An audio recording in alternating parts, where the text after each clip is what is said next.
కొరింథీయులకు రాసిన రెండవ పత్రిక 6వ అధ్యాయము. కొరింథీయులకు రాసిన రెండవ పత్రిక 6వ అధ్యాయము 14వ వచనం నుంచి చదువుకున్నాం. పౌలు గారు కొరింథీలో ఉన్నటువంటి సంఘానికి తెలియచేస్తున్న మాట ఆ రోజు ఆయన వారికి చెప్పారు, అది ఈరోజు మనకు కూడా వర్తిస్తుంది. ఓకే, వాక్యానికి వెళ్ళే ముందు ఒక చిన్న ప్రశ్న కాదు, కన్ఫర్మేషన్. ఇంటర్మీడియట్ అయ్యి పెళ్ళి కాకుండా ఉన్న వాళ్ళు ఎంతమంది చేయొద్దండి ఒకసారి. డిగ్రీ కానీ పీజీ కానీ ఇంటర్మీడియట్ అయిపోయిన తర్వాత పెళ్ళి కావాల్సిన వాళ్ళు చేయి ఒక్కసారి చూపెట్టండి నాకు. 1 2 3 4 5 6 7 8 9 10 11 12 13 రైట్, ఇంచుమించు 15 మంది చేతులు లేచాయి. సరే, ఈ చేతులు లేచిన వాళ్ళ తల్లిదండ్రులు కూడా ఉంటారు కదా. ఓకే, ఈరోజు నేను చెప్పే వాక్యం అందరికీ వర్తిస్తుంది అనమాట, అందరికీ ఉపయోగపడుతుంది అనమాట. మరి ముఖ్యంగా కొద్దిగా మ్యారేజ్ గురించి ఈరోజు నా టాపిక్లో ఉందన్నమాట. అందుకనే కన్ఫర్మేషన్ కోసం చేతులు చూపెట్టమన్నా. కన్ఫర్మేషన్ ఎందుకంటే పెళ్ళికి సంబంధించినటువంటి చాలా విషయాలు ఈరోజు పెళ్ళికి సంబంధించిందే. జనరల్గా ఈ పెళ్ళికి సంబంధించిన వాక్యం పెళ్ళిలోనే చెప్తారు. ఎక్కడ? పెళ్ళిలోనే చెప్తారు. అయితే నిన్న పాస్టర్ గారితో నేను అడిగాను, ఈ మాట నేను చెప్పవచ్చా, వాక్యం నేను చెప్పనా అని అడిగితే వద్దంటారేమో అని కంగారు వచ్చింది. కానీ పాస్టర్ గారిని అడిగిన తర్వాత నాకు ఏం చెప్పారు తెలుసా? అది మరి మన విశ్వాసులకి, పెళ్లి చేసుకోబోయే వాళ్ళకి, పెళ్ళికి ఇచ్చే తల్లిదండ్రులకి, పెళ్ళికి చేసుకునే తల్లిదండ్రులు తెలియకపోతే ఎలా, ఖచ్చితంగా అవసరం అన్నారు. అమ్మాయి నాకు మామూలు బలం రాలేదు ఇంకా ఆ మాటకి. సో ఈ యొక్క రోజున మనం వినే పెళ్ళికి సంబంధించిన అందరూ కూడా విషయాలు వినండి, నేర్చుకోనండి, తెలుసుకోనండి, పాటించడానికి ప్రయత్నం చేయడానికి ఈరోజు వాక్యం మనకి ఉపయోగపడుతుంది అని పెళ్లి చేసుకోబోయే బిడ్డలకు, అలాగే పెళ్లి చేసేటువంటి తల్లిదండ్రులకు కూడా చాలా అంటే చాలా ఉపయోగకరమైనటువంటి విషయాలు. సరే, ముందుగా వాక్యంలో మనం చూస్తే, మీరు అవిశ్వాసులతో జోడుగా ఉండకుడి. ఎలాగా? ఎవరితో? అవిశ్వాసులతో జోడుగా ఉండు. జోడు అంటే జత. జోడు అంటే ఏంటి? జత. జోడు అన్నారు కదా అని చెప్పేసి జోళ్ళు చెప్పులు అనుకున్నారు. ఆ జోడు గురించి కదా ఇక్కడ మాట్లాడేది. ఏ జోడు గురించి మాట్లాడుతున్నారు? జత అని మనకే అర్థమవుతుంది. ఇప్పుడు పెళ్లి చేసినప్పుడు లాస్ట్లో ఒక మాట చదువుతారు, దేవుడు జతపరిచిన వానిని ఏం చేయొద్దు, వేరు చేయొద్దు అని ఒక మాట పాస్టర్ గారు పెళ్లి చేసిన తర్వాత లాస్ట్లో ఆయన ఈ మాట చెప్పడం జరుగుతుంది. జతపరిచిన వానిని ఏం చేయొద్దు, వేరు చేయొద్దు.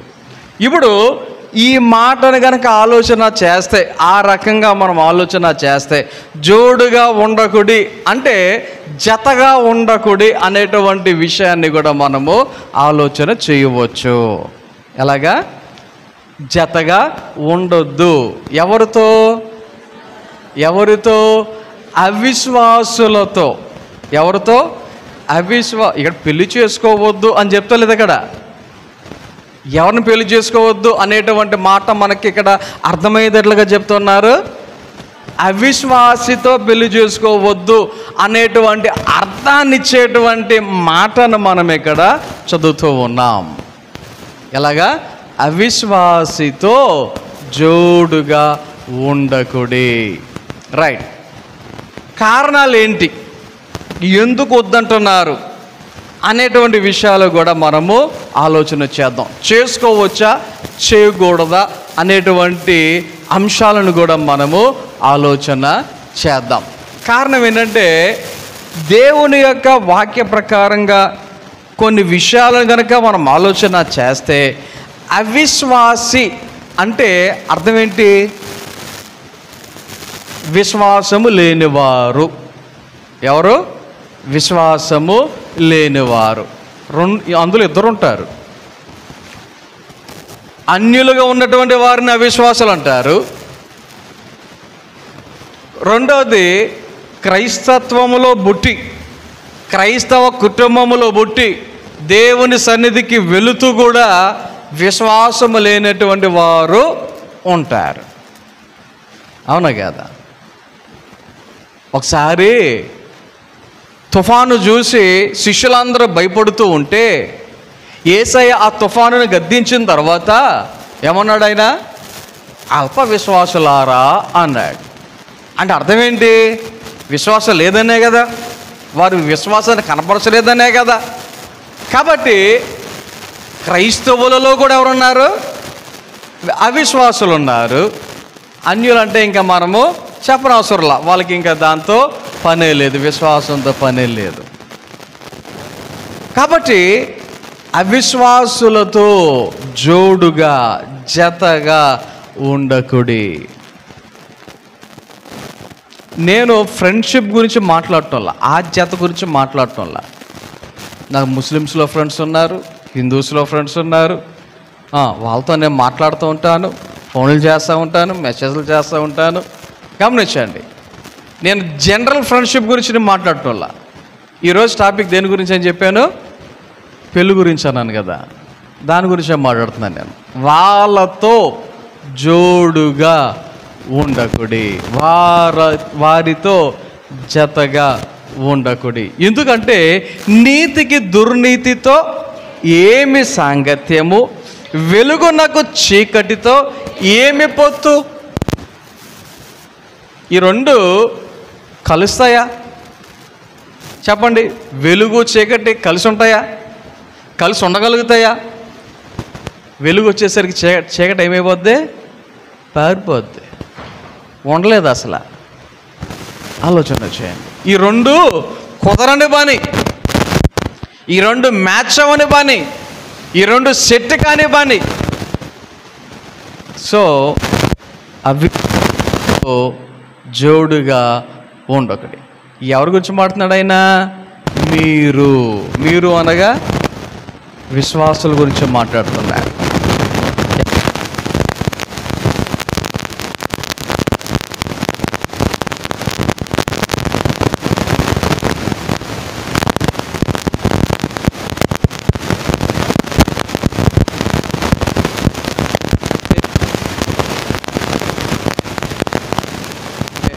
మంచి సంబంధం రా, మంచి సంబంధం రా, పెళ్లి చేసుకున్న తర్వాత మార్చుకుందా?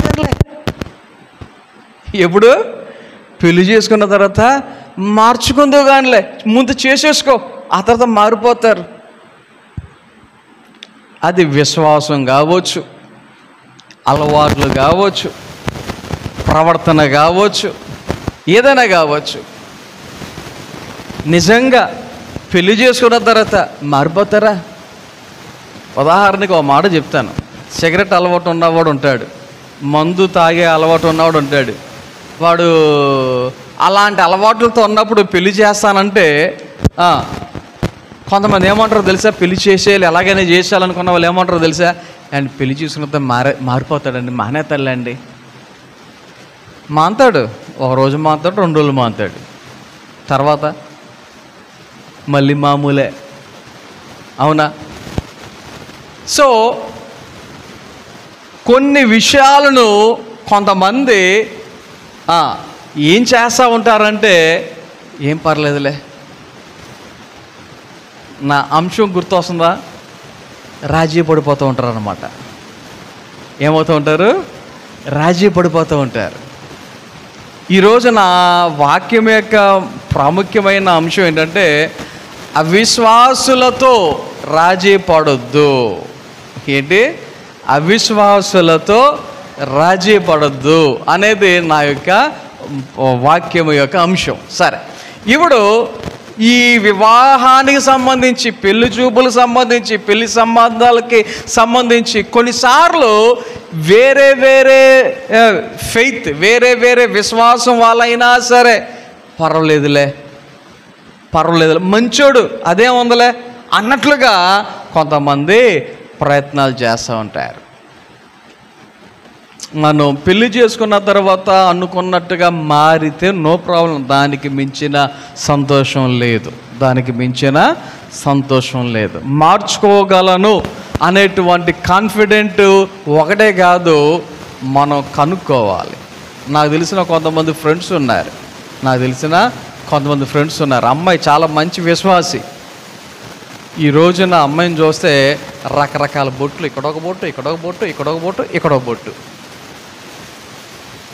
అడిగాను ఒకసారి, ఏంటి ఎలాగా అది అంటే, బయట ఎలాగున్నా లోపల నేను ఏసైకే ప్రార్థన చేస్తున్నా, బయట ఎలాగున్నా లోపల ఏసయ్యే. మరి అదేంటి అంటే, ఏం చేస్తాం, నా రాత అలాగ ఉంది అన్నారు. గమనించాను. నా క్లాస్మేట్ ఈ అమ్మాయి. కొంతమంది ఉన్నారు,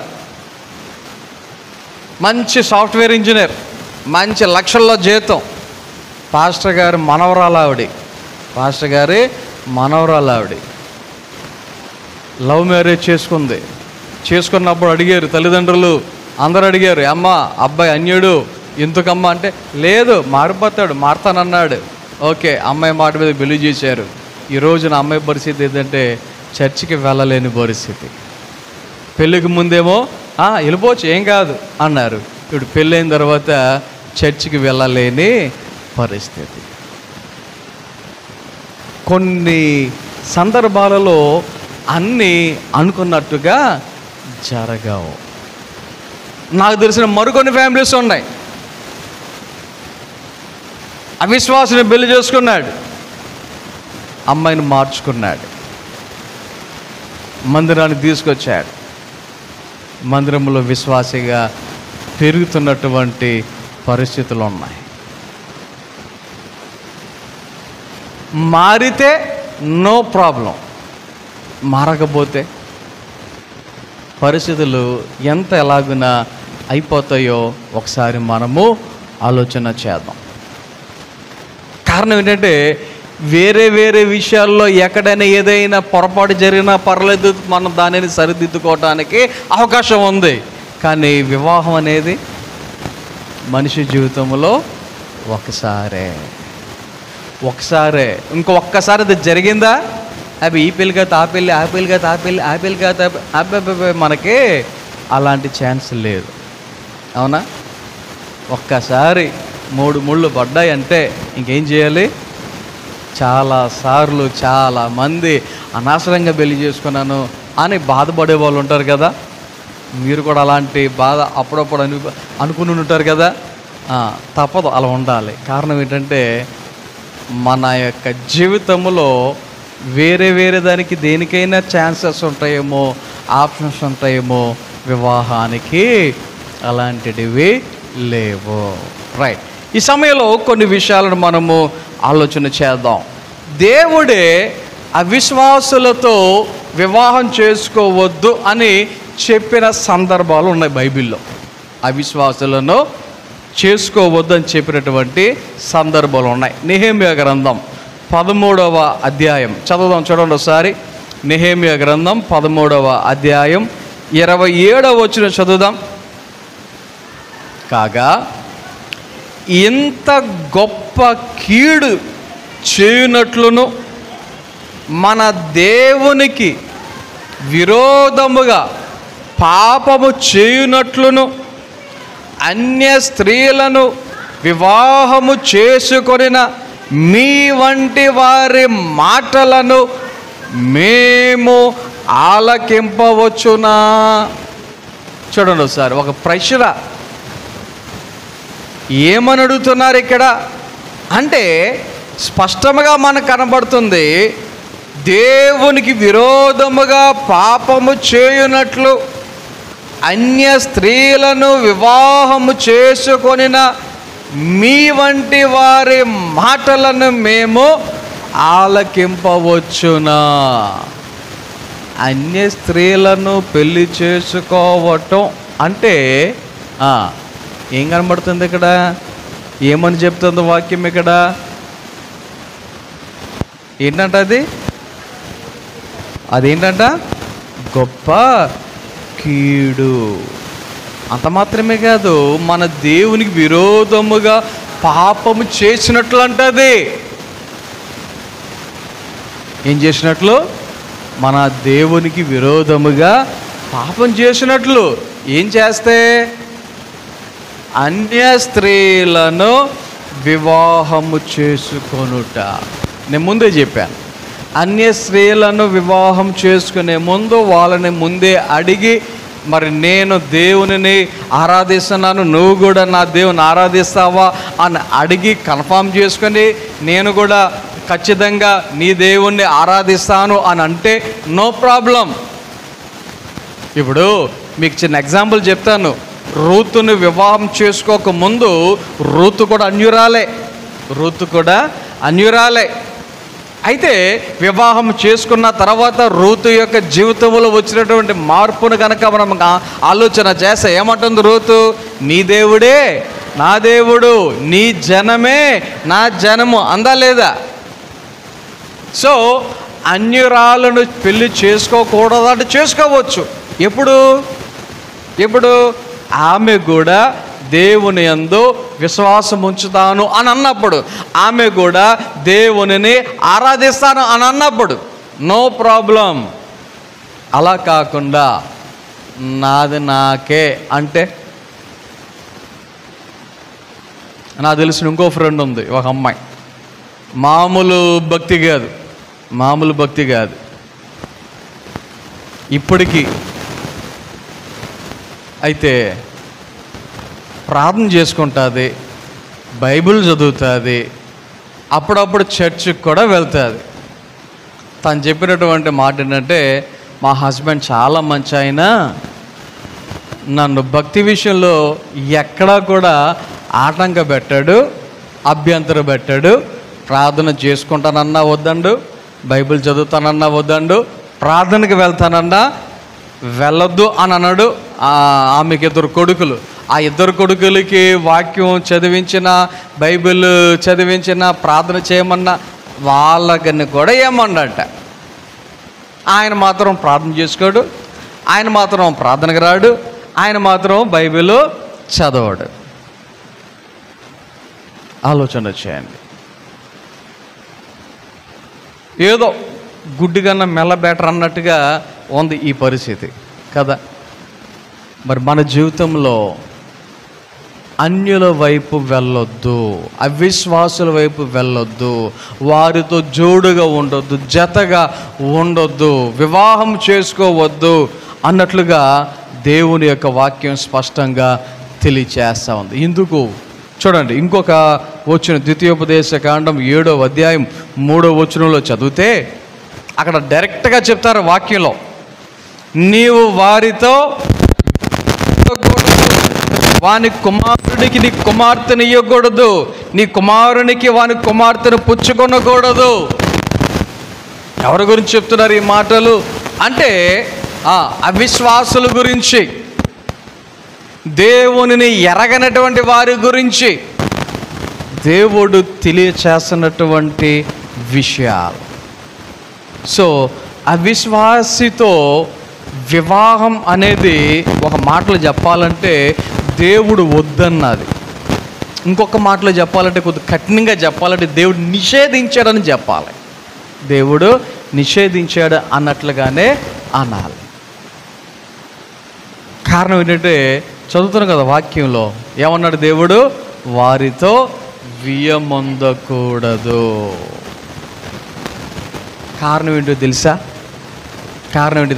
తర్వాత వచనంలో ఉంటుంది, నన్ను అనుసరింపకుండా ఇతర దేవతను పూజించినట్లు నీ కుమారుని వారు మళ్ళించుదురు. ఏం చేయొచ్చు? నీ కుమారుణ్ణే వారు ఇతర దేవతల వైపు మళ్ళించుదురు. మనూరైన ఒక ఆయన, మైక్లో పేరు చెప్పను కానీ మీకు గుర్తొస్తే ఓకే, లేదంటే ప్రార్థన అయిన తర్వాత అడగండి, ఆయన ఎవరో నేను చెప్తా. మంచి ఉద్యోగం, మంచి చదువు, మంచి ఆస్తి, అన్నీ బాగున్నాయి. చేసుకోవటం ఒక అన్యురాలను చేసుకున్నాడు. చేసుకోవడం, ఒక అన్యురాలను చేసుకున్నాడు. ఈవిడ పరిస్థితి ఏంటంటే పెళ్ళి చేసుకున్న రోజు నుంచి ఈ రోజు వరకు చర్చికి వెళ్ళింది లేదు, వాళ్ళ ఇంట్లో బైబిల్ చదివేది లేదు, కుటుంబ ప్రార్థన లేదు, భక్తి లేదు, విశ్వాసం లేదు, ఏమీ లేదు. ఈయన కూడా అన్యుడైపోయాడు. ఈయన కూడా విగ్రహారాధికుడైపోయాడు. ఆలోచన చేయండి. ఎందుకు అవిశ్వాసులతో ఉండొద్దు? ఈ మాట అన్నాను కదా, బుర్రచించేసుకోవద్దు. ఆ వాక్యం వినకుండా ఎవరబ్బా వ్యక్తి అని ప్రార్థన తర్వాత అడగండి, చెప్తాను కావాలంటే.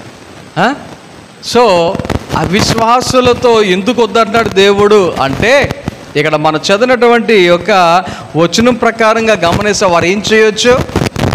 ఇతర దేవతలను పూజించినట్లు నీ కుమారుని వారు మళ్ళించెదరు. అందును బట్టి ఏం జరుగుద్ది? యెహోవా కోపాగ్ని నీ మీద రగులుకొని ఆయన నిన్ను త్వరగా నశింపచేయును. పెళ్లి చేసుకున్న తర్వాత తల్లిదండ్రులు ఎలా దీవిస్తారు చెప్పండి ఒకసారి. జనరల్గా నిండా నూరేళ్ళు పిల్ల పాపలతో అంటారా లేదా? మరి ఇక్కడేముంది? ఒకవేళ పరాయి అంటే అన్యురాలతో నువ్వు పెళ్లి చేసేసుకుంటే, వాళ్ళు గనక నిన్ను ఇతర దేవతల వైపు తిప్పేస్తే ఏం జరుగుద్దంట? యెహోవా కోపాగ్ని రగులుకొనును. మరి నీ ఆశీర్వాదాలు ఏమైపోతాయి?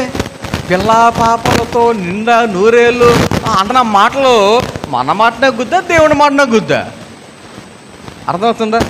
సో వివాహము చేసే విషయంలో తల్లిదండ్రులు, చేసుకునే విషయంలో అబ్బాయిలు అమ్మాయిలు ఎంత జాగ్రత్తగా ఉండాలి, ఎంత జాగ్రత్తగా నిర్ణయం తీసుకోవాలి అంటానికి ఈ ఎగ్జాంపుల్స్ దేవుని యొక్క వాక్యములో నుంచి నేను మీకు ఒకటొకటి తెలియచేస్తా ఉన్నాను. అవిశ్వాసతో దేవుడు వద్దు అని చెప్తున్నాడు. ఎందుకు అంటే విశ్వాసి యొక్క స్వభావం వేరు, అవిశ్వాసి యొక్క స్వభావము వేరు.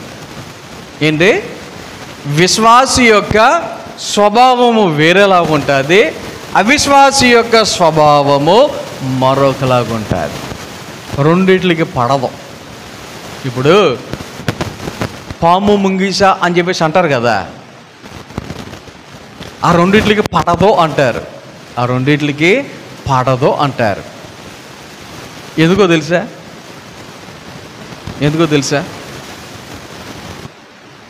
నేను రీసెంట్గా ఒక వీడియో చూసా. ఒక తాసుపాము ఒక కుక్కను అనుకుంటా కాటేసింది. కాటేసేసరికి ఆ కుక్కలకి ఆ పాముకి విషం వచ్చేసింది.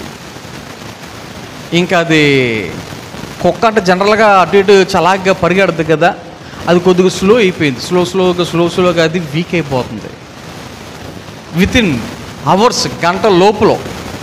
ఈ లోపల ఒక సింహం వచ్చి ఆ కుక్కను చంపేసి కుక్కనే కొద్దిగా తిన్న గంటకే ఆ సింహం పడిపోతుంది, అది నడవలేకపోతుంది.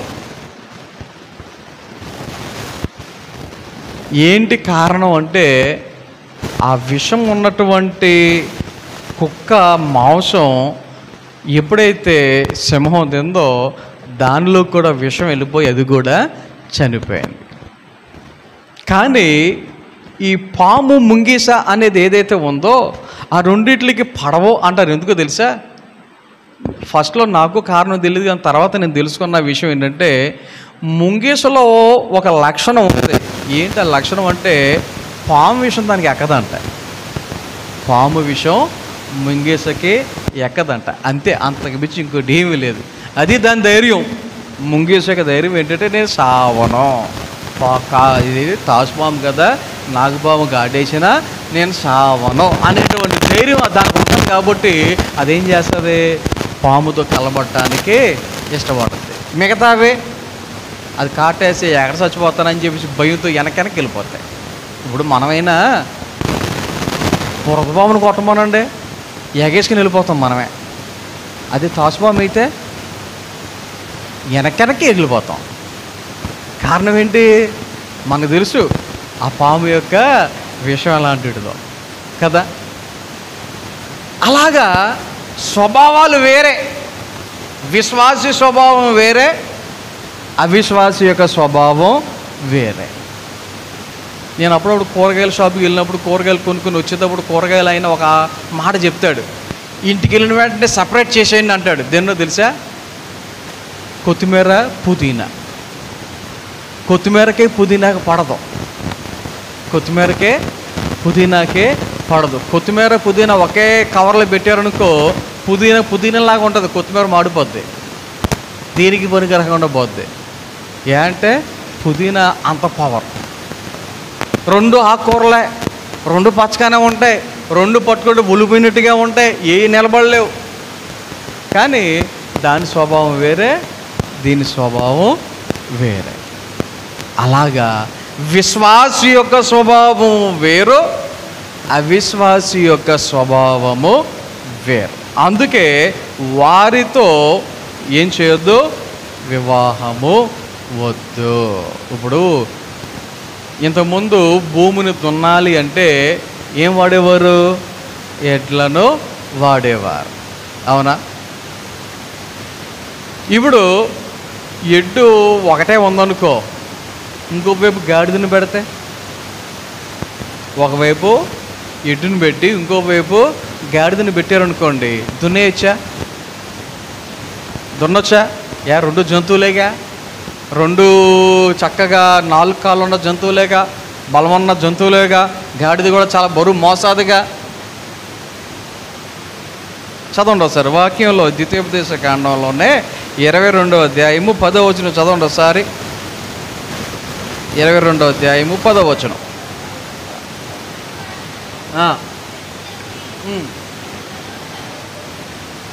చాలు. ఏం జత చేసి దున్నద్దు, ఎద్దును గాడిదను జత చేసి భూమిని దున్నొద్దు. ఎందుకు, పాపం అని కాదు, ఆ ఎద్దు స్వభావం వేరే, గాడిద స్వభావము వేరే. రెండు కలిసి ఉండలేవు, రెండు కలిసి పని చేయలేవు. అది అక్కడ మనం అర్థం చేసుకోవాల్సింది. ఏమంటే అదేమన్నా పాపమా?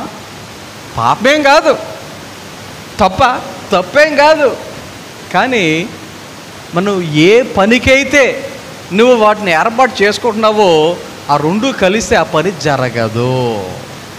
అది అందుకు వద్దంటారు, అంతకుమించి ఏం కాదు. గమనించండి, చిన్నపిల్లలు ఇంట్లో పడుకున్నప్పుడు చిన్నపిల్లల మీద నుంచి ఏ వస్తువు ఇవ్వద్దు అంటారు. ఇస్తే పాపమా? పాపమేం కాదు. ఇచ్చేటప్పుడు ఏమైనా చీజారి అది కింద పడితే పసిపిల్ల ఏం తట్టుకుంటుంది? అంతే, అంతకు మించి ఇంకోటి కారణం కాదు. చుట్టూ తిరిగమ్మని ఇటు నుంచి ఇమ్మని అనేదానికి కారణం ఏంటి అంటే, ఏమో తప్పుజారి అది పిల్లమే పడిపోతాయి. అది వేడి కాఫీ అనుకోండి, మనమే తట్టుకోలేం, పసిపిల్లలు వాళ్ళు తట్టుకోగలుగుతారా? అర్థమవుతుందా మీకు? సో ఆ రెండు కలిపి పనిచేయలేవు. స్వభావం వేరే, ఎద్దు స్వభావం వేరే, గాడిద స్వభావం వేరే. అలాగా విశ్వాసి స్వభావం వేరు, అవిశ్వాసి యొక్క స్వభావము వేరు. అందుకనే వాక్యం చెప్తుంది, అవిశ్వాసితో జోడుగా ఉండకుడి. నీతికి దుర్నీతితో ఏమి సాంగత్యము, లేకపోతే వెలుగునకు చీకటితో ఏమి పొత్తు. అర్థమవుతుందా? కాబట్టి ఇద్దరు స్వభావాలు వేరు. దేవుని యొక్క వాక్యములో మనం చూస్తే మరి వాక్యము కూడా అదే చెప్తుంది. మనము అలాగున జోడుగా ఉండకూడదు, జతగా ఉండకూడదు అని. అయితే వాక్యములో అలా జరిగితే ఏమయ్యింది అనేటువంటి కారణాలు కూడా మీకు చూపిస్తా. ఆ కారణాలు వాక్యంలో ఉన్న వాళ్ళకే కాదు, చేసుకుంటే మనకు కూడా అలాంటి పరిస్థితులు వస్తాయి అనటానికి కొన్ని ఎగ్జాంపుల్స్ నేను మీకు చూపిస్తా. ఏంటి ఆ ఎగ్జాంపుల్స్ అంటే, దేవుని యొక్క వాక్యంలో ఆదికాండము 26వ అధ్యాయములో చదివితే, ఆదికాండము 26వ అధ్యాయములో చదివితే అక్కడ మనకి ఇద్దరు తల్లిదండ్రులు కనబడతారు. ఎవరా తల్లిదండ్రులు? ఇస్సాకు, రెబకా అనేటువంటి తల్లిదండ్రులు కనబడతారు. ఆ ఇస్సాకు, రెబకాకి ఎంతమంది పిల్లలు? ఇద్దరు పిల్లలు. ఒకరు ఏశావు, రెండో వాడు యాకోబు అనేటువంటి పేర్లు మనందరికీ తెలిసినటువంటి విషయాలే. అయితే ఏశావు పెళ్లి చేసుకున్నాడు. ఏశావు పెళ్లి చేసుకున్నాడు. ఎవరిని పెళ్లి చేసుకున్నాడు? ఎవరిని పెళ్లి చేసుకున్నాడు అంటే ఒక అన్యురాలను చేసుకున్నాడు. ఏశావు ఎవరిని చేసుకున్నాడు? ఒక అన్యురాలను పెళ్లి చేసుకున్నాడు. దేవుని యొక్క వాక్యములో 34వ వచనం చదివితే, ఏశావు 40 సంవత్సరాల వయసు గలవాడైనప్పుడు హిత్తీయుడైన బేరి కుమార్తెయగు యెహూదీతును, హిత్తీయుడైన ఏలోను కుమార్తెయగు బాషెమతును పెండ్లి చేసుకొనెను. చూడండి ఒకసారి. ఏశావు ఒక అన్యురాలను పెళ్లి చేసుకున్నాడు. ఏశావు అన్యురాలను పెళ్లి చేసుకున్నాడు.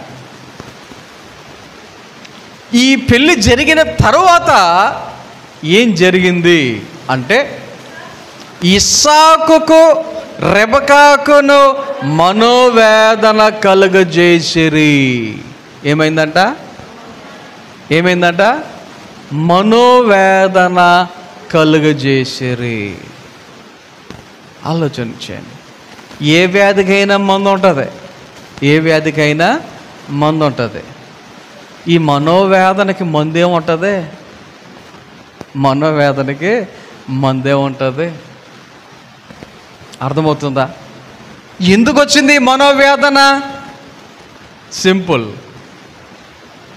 వివాహ విషయంలో తీసుకున్న నిర్ణయాన్ని బట్టి, వివాహ విషయంలో తీసుకున్న నిర్ణయాన్ని బట్టి మనోవేదనకు గురయ్యారు అని దేవుని యొక్క వాక్యములో మనము చదువుతున్నాం. ఇదే సందర్భం నెక్స్ట్ అధ్యాయం 27వ అధ్యాయం 46వ వచనంలో చదివితే, మరియు రెబకా ఇస్సాకుతో చెప్తున్నమాట, హేతు కుమార్తెల వలన నా ప్రాణము విసికినది.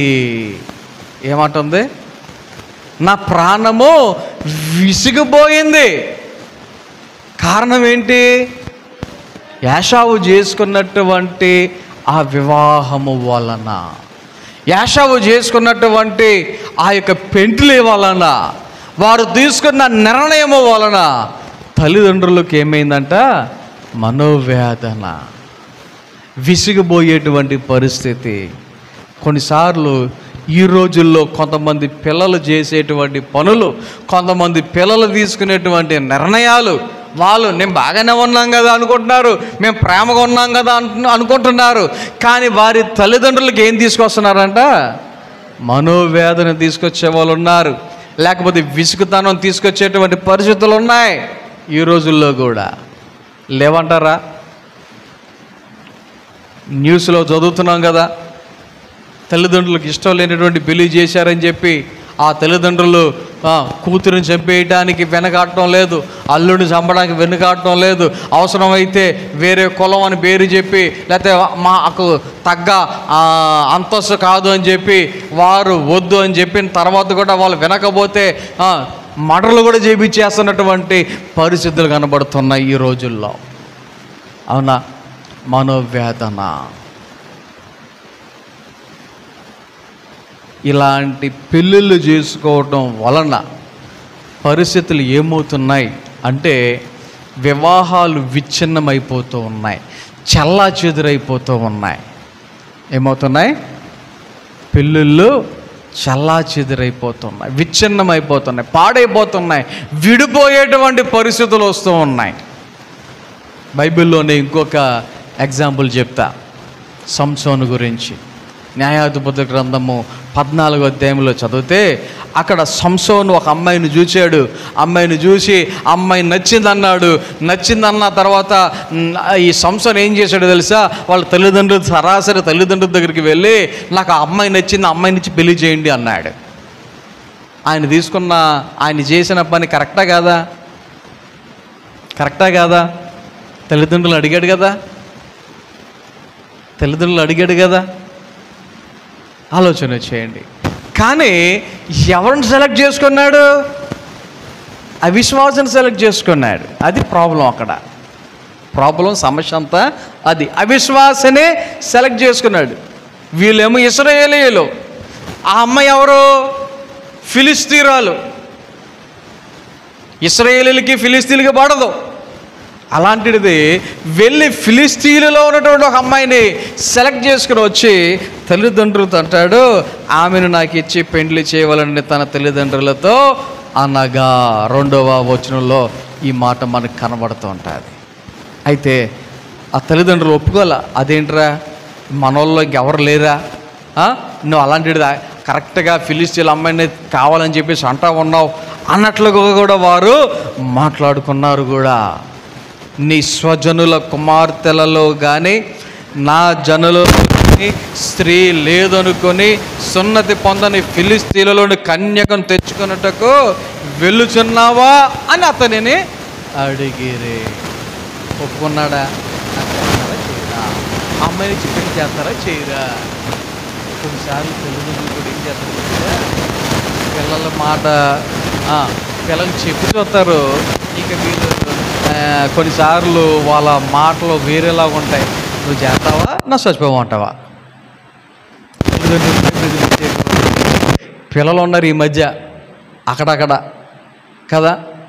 సో మా పిల్లడు ఏం చేసేసుకుంటాడో, నా పిల్ల ఏం చేసేసుకుంటుందో అనే భయంతో కొంతమంది వాళ్ళకి ఇష్టం లేకపోయినా చచ్చినట్టు ఒప్పుకోవాల్సి వస్తుంది. నాకు తెలిసి సంసోను తల్లిదండ్రులు కూడా అలాగే ఒప్పుకున్నారేమో. ఎందుకంటే ముందే చెప్పారు, ఒరే బాబు మన వాళ్ళు ఎవరు లేరా ఏంటి, అమ్మాయిని తెచ్చుకున్నావు అంటే నాకు జైన్ అన్నాడు. తప్పక వెళ్ళారు, పెళ్లి చేశారు కూడా. పెళ్ళి కూడా చేసేసారు. రైట్, అక్కడ వరకు బాగానే ఉంది. పెళ్లి చేసుకున్నారు, హాయిగా ఉన్నారు, బాగానే ఉంది. కానీ చిన్న గొడవ ఎలా వచ్చింది ఆ గొడవ తెలుసా? పెళ్ళికి వెళ్తుంటే దారి మధ్యలో సింహం వచ్చిందంట. సంసోను ఏం చేశాడు?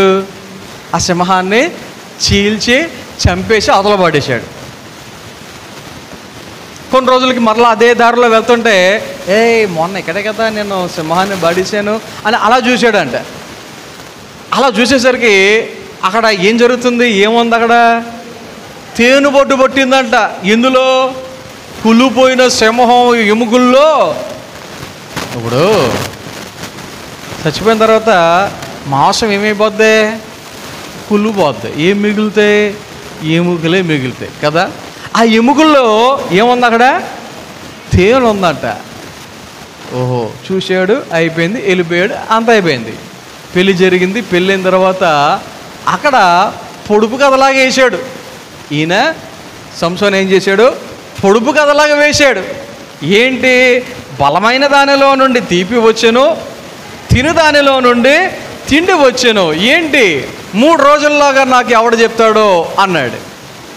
ఎంత ప్రయత్నం చేసినా ఎవరికి జవాబు రావట్లా. ఇంకా ఫిలిస్తీన్లు తట్టుకోలేక ఏమన్నారో తెలుసా? వాళ్ళ ఆవిడ దగ్గరికి వెళ్ళి, అమ్మ మీ ఆయనే కదా, నీకు చెప్తాడు కాబట్టి నువ్వు కనుక్కొని అదేదో మాకు చెప్తే గిఫ్ట్ ఏదైతే ఇస్తానన్నాడో అది మేము తీసుకుంటాం అని చెప్పి వాళ్ళ ఆవిడకి ఎక్కేసేసరికి ఈవిడ వచ్చింది. ఎవరో భార్య వచ్చింది. ఏమండి, ప్రేమగా మాడతారు కదా కొన్నిసార్లు, ఏదైనా భర్త దగ్గర నుంచి భార్యకి ఏదైనా కావాలి అన్నా, పిల్లలు మమ్మీని అమ్మ డాడీని అడుగు అని చెప్పేసి అన్నప్పుడు అడుగుతారు కదా. అలా వచ్చింది. ఏమంటే నేను అంటే ఇష్టమేనా, ఎంత ఇష్టం, అలాగ అడగల. అలాగా నేను జస్ట్ చెప్తాను. మొత్తానికి సీక్రెట్ కనుక్కుంది. ఎవరు? సంసోను భార్య సీక్రెట్ కనుక్కుంది. కనుక్కొని తెలుసుకుని వెళ్ళి వాళ్ళకి చెప్పేసింది. ఎవరికి? ఫిలిస్తీన్కి చెప్పేసింది. అప్పుడు ఫిలిస్తీన్లు ఏమన్నా తెలుసా? తేనె కన్నా తీనైనది ఏమిది, సింహము కంట బలమైనది ఏది అని అనేసరికి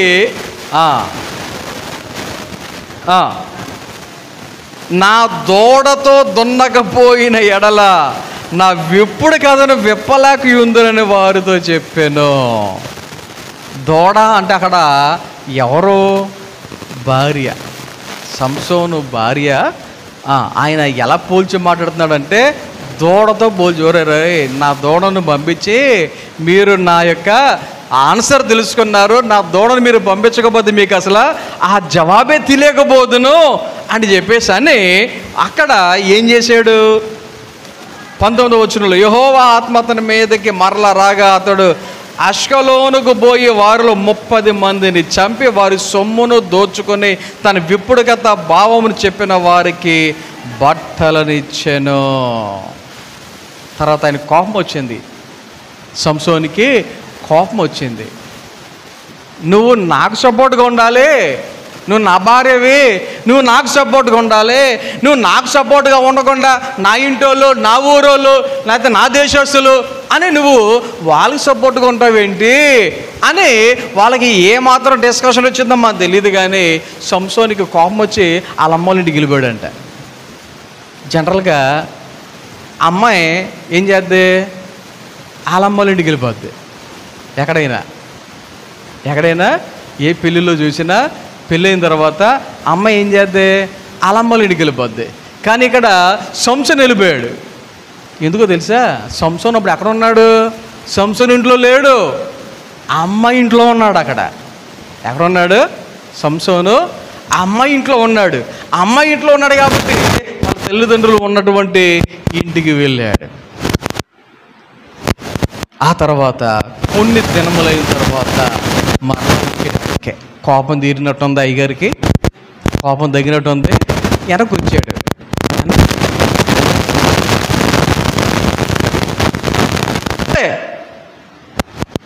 ఆ అమ్మాయి ఇంకో పెళ్ళి అయిపోయింది. ఎవరు చేసేసారో తెలుసా? వాళ్ళ నానే. ఎవరో కాదు, వాళ్ళ నానే. సంసోను ఇంటికి ఎలా వచ్చాడో తెలుసా?